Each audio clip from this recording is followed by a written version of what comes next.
particularly want to talk to the men in this room for just a minute. I want you to see what happens when David is young and he's inexperienced and he's untrained. He's willing to trust God to do whatever. But then he grows up. He gets some training under his belt. He gets some power. And he becomes the king.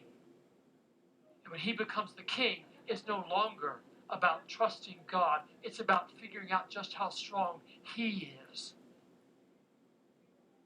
So often that happens to us. Man, in fact, we live in a world that pushes us that way. That we are raised to think about our kingdom, our plans, our goals, our power.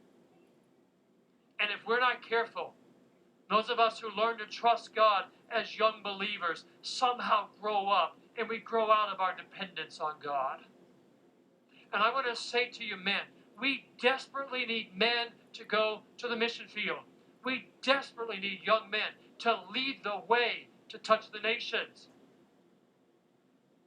And as God is calling you out, the tension will be, the enemy will say, but it's not about the nation, it's about you. It's about your kingdom. It's about your goals. It's about your plans. In fact, that's why you're at Union University, to get equipped, to get trained, to do whatever you want to do, to gain your stuff, to build your kingdom. And I'm telling you, God's not looking for men who are building their own kingdom. God's looking for men who are willing to say before God's eyes, I'm only a shepherd boy. He's looking for men who are willing to say, I'm going to lay every ounce of this down. And if God calls me to go against a giant with just a sling and some rocks, I will do it for God's glory.